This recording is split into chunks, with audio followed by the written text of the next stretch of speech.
Hello student, class 4 subject है आपका mathematics. Lesson number हमारा 4 multiples and factors he continue करेंगे हम। यहाँ पे देखिए पेज नंबर 57 में आज हम करेंगे HCF by factorization method and by division method. तो चलिए देखें कैसे करेंगे। फैक्टर्स तो आपको पता है कि फैक्टर्स आप निकाल चुके हैं, प्राइम फैक्टर्स आपने करे हैं। तो एचसीएफ की फुल फॉर्म क्या है आपके पास? Highest common factor. Highest common ये क्या है, इसकी फुल फॉर्म है। सबसे बड़ा फैक्टर निकालना होता है इसमें हमको। तो देखिए लेसन नंबर 4 है आपका। यहाँ पे देखिए फर्स्ट है फैक्टराइजेशन मेथड से एचसीएफ निकालना है आपने। तो क्वेश्चन आपके पास 12 एंड 16। तो जो फैक्टराइजेशन मेथड है उसमें हम क्या करते हैं, नंबर्स को अलग अलग क्या निकालते हैं, उसके फैक्टर्स करते हैं।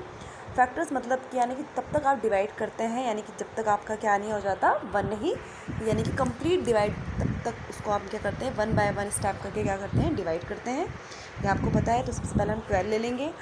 आपको पता है इवन नंबर है तो 2 को हम 12 से डिवाइड करेंगे तो 2 6 से कितना हुआ, 12 हुआ।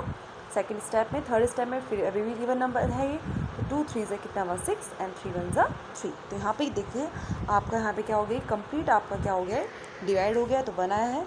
फिर 16 है, ये भी आपका इवन नंबर है। 2 से हमने डिवाइड किया तो कितना है, 2 8 ज़ा 16। फिर 2 से हमने 8 को डिवाइड करना है, 2 4 ज़ा 8, फिर 2 2 ज़ा 4 एंड देन 2 1 ज़ा 2। तो यहाँ पे भी ये कंप्लीट क्या हो चुका है, डिवाइड हो चुका है। इसके बाद हम क्या करते हैं, एचसीएफ ऑफ 12 एंड 16 लिखेंगे। 12 के फैक्टर्स कितने हैं आपके पास, 2 इंटू 2 इंटू 3, इस तरीके से आप लिखेंगे इसके फैक्टर्स, 2 इंटू 2 इंटू 3। फिर 16 के फैक्टर्स लिखेंगे, आपके पास कितना है, 4 फैक्टर इसके बने हैं, 2 इंटू 2 इंटू 2 इंटू 2। अब आप इसमें से क्या लेंगे, कॉमन ले लेंगे। हाईएस्ट कॉमन फैक्टर निकालना है तो इसमें से कॉमन फैक्टर्स, प्राइम फैक्टर्स ले लेंगे। तो देखिए यहाँ पे 2 यहाँ पे भी कॉमन है, यहाँ पे भी कॉमन है, तो इसका हम एक ले लेंगे, यानी कि कॉमन मतलब दोनों में ही, यहाँ पे भी 2 है, इसके पास भी 2 है यहाँ पे, तो इसमें से हम एक कॉमन ले लेंगे। यानी कॉमन क्या है यहाँ पे 2, तो हमने यहाँ पे 2 लिखा। फिर नेक्स्ट नंबर पे चलेंगे, यहाँ पे भी 2, यहाँ पे भी है, तो इसका हम कॉमन ले लिया यहाँ पे 2। अब 3 नंबर पे चलेंगे, थर्ड डिजिट है जो, यहाँ पे 3 हो गए, यहाँ पे आपके पास 2 हो गया, तो ये तो कॉमन नहीं है। यहाँ पे 3 नंबर है, यहाँ पे 2 है, तो ये कॉमन नहीं हुआ इसमें से। यहाँ पे भी लास्ट में आपके पास 2 बच गया, तो यहाँ पे तो कोई नंबर ही नहीं है। तो आपके पास कितने कॉमन फैक्टर आए, 2 इंटू 2, और इसको लास्ट में क्या कर लीजिए आप, मल्टीप्लाई कर लेंगे।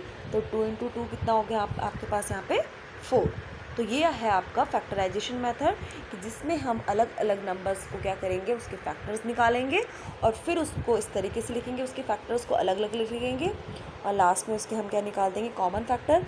तो जो भी आपके पास कॉमन फैक्टर आएगा उसको हम क्या कर देंगे, मल्टीप्लाई कर देंगे, तो वही उसका क्या होगा, उन नंबरों का क्या होगा, हाईएस्ट कॉमन फैक्टर होगा। अब देख लीजिए सेकंड जो है आपके पास डिवीजन मेथड। डिवीजन मेथड से यानी कि डिवाइड के तरीके से हमने करना है, डिवाइड करना है, आपको पूरा दिखाना है, डिवाइड करते हुए चलना है, जैसे कि हम यहाँ पे कर रहे थे।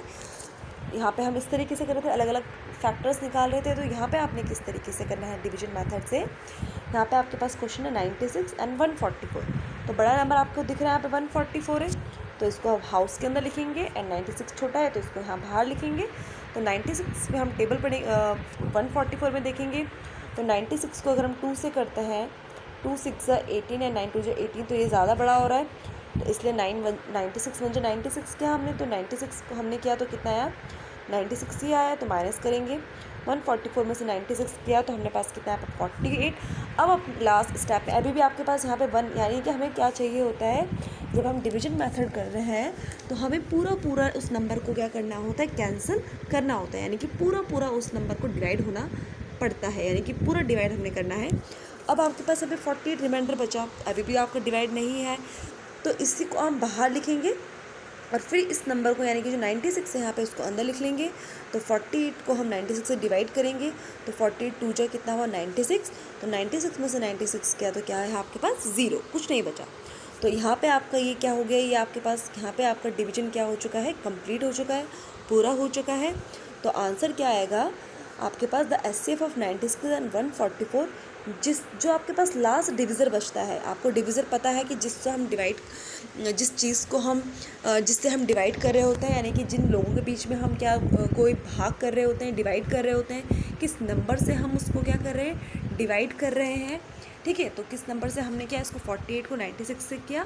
तो जो लास्ट में आपका जो डिवीज़र बचता है, यानी कि जो भी आपका यहाँ पे कंप्लीट हो चुका है आपका डिवाइड, तो जो लास्ट वाला डिवीज़र आपका जो बचता है वही आपका क्या होता है, एचसीएफ होता है, यानी कि हाईएस्ट कॉमन फैक्टर होता है। तो ये है आपका डिवीजन मेथड। इसमें हम एक और क्वेश्चन हम देख लेंगे। अभी आपके पास 2 नंबर्स थे, अब यहाँ पे आपके पास 3 नंबर्स हो गए हैं। तो किस तरीके से आप करेंगे, देखिए 40 एंड 42 को पहले इन 2 नंबर्स को ले लेंगे हम। तो 48 इसमें आपको बड़ा नंबर है, 40 छोटा है, तो 48 को बाहर रखा हमने हाउस के और 40 को बाहर। 41 से 40, 42 से करेंगे तो 80 हो जाएगा, बड़ा हो जाएगा नंबर। आपको पता है डिवाइड करने का प्रोसीजर क्या होता है, 41 जब 40, 48 में से 8 माइनस करा तो आपके पास कितना है, आपके पास 8 आया यहाँ पे, ठीक है। अब अभी भी पूरा आपके पास क्या हुआ है, ये अभी भी आपके पास 8 रिमाइंडर बच रहा है। तो मैंने जैसे आपको बताया कि पूरा डिवाइड करना होता है हमको highest common factor division method के लिए। तो 8 हमारा जो रिमाइंडर है वो उसको ही रहने देंगे, और जो हमारे पहला वाला नंबर जो है यानी कि 40 है उसको हम अंदर लिखेंगे, फिर डिवाइड करेंगे हम। तो 8 5 से कितना हो आपके पास 40, इसको पूरा ये यानी कि इसको हमने माइनस किया तो यहाँ पे कोई भी रिमाइंडर नहीं बचा, यानी कि यहाँ पे ये क्या हो चुका है, पूरा क्या हो चुका है, हमारा डिवाइड हो चुका है। लेकिन अभी भी हमारे पास एक नंबर और बचता है 72, उसको भी हम पूरा डिवाइड करेंगे। तो 72 को हम हाउस के अंदर लिखेंगे। तो 40 एंड 48 का अगर हम इस नंबर को छोड़ देते हैं तो इन दोनों का एचसीएफ कितना है आपके पास, जो मैंने आपको बताया कि जो लास्ट डिविज़र होता है वही हमारा क्या होता है, एचसीएफ होता है। तो इन दोनों का जो लास्ट एचसीएफ है यानी कि डिविज़र है लास्ट, वो क्या हमारे पास 8, तो उसको थर्ड नंबर से हम क्या कर लेंगे, डिवाइड कर लेंगे। तो 8 9 जा कितना हुआ 72, यानी कि ये पूरा कैंसिल हो चुका है, ठीक है। 9 टाइम जा ये चला गया है। तो यानी कि अब इन तीनों नंबर का जो एचसीएफ है वो हमारा लास्ट वाला डिविज़र ही कहलाएगा, यानी कि लास्ट डिविज़र क्या है हमारे पास 8। यहाँ पे हमारा पूरा कंप्लीट हो चुका है। तो लास्ट डिविज़र ही हमारा क्या होता है, एचसीएफ होता है। तो एचसीएफ ऑफ 40 48 72 8, ठीक है। आगे भी अगर यहाँ पे ये पूरा, बस आपने ये ध्यान रखना है कि डिवीजन मेथड में आपका जो डिवाइड है वो पूरा क्या होना चाहिए, डिवाइड होना चाहिए। और जो आपको लास्ट डिवाइड करते हुए जो आपको लास्ट डिवीज़न होता है वही आपका क्या होता है, एचसीएफ होता है। तो पेज नंबर 57 में बी सेक्शन से आप क्वेश्चन नंबर 6 करेंगे एंड सी सेक्शन से आप क्वेश्चन नंबर 3 एंड 4 करेंगे। तो स्टूडेंट ये बात ध्यान रखिए कि जब भी आप मैथ्स कर रहे हैं तो आपने बहुत प्रैक्टिस करनी है। बिना प्रैक्टिस के मैथ्स में कुछ नहीं हो सकता, क्योंकि लर्न सब्जेक्ट नहीं है। तो आपने जो आपको जितना आपको करवाया जा रहा है डेली उतना प्रैक्टिस करते रहिए, तो आपको ज़्यादा बर्डन नहीं पड़ेगा। ध्यान से क्वेश्चंस आप, और अगर आप जो आपको होमवर्क दिया जा रहा है उसके अलावा भी अगर आप और प्रैक्टिस करेंगे तो बहुत अच्छा रहेगा। इसलिए आप बड़ी क्लास में हैं, अभी भी आपका बेस अच्छा बनेगा तो भी आप आगे क्लास में पढ़ पाएंगे अच्छे से। तो इसलिए आपने बहुत प्रैक्टिस करनी है मैथ्स में, डेली क्वेश्चंस करते रहिए। So thank you class.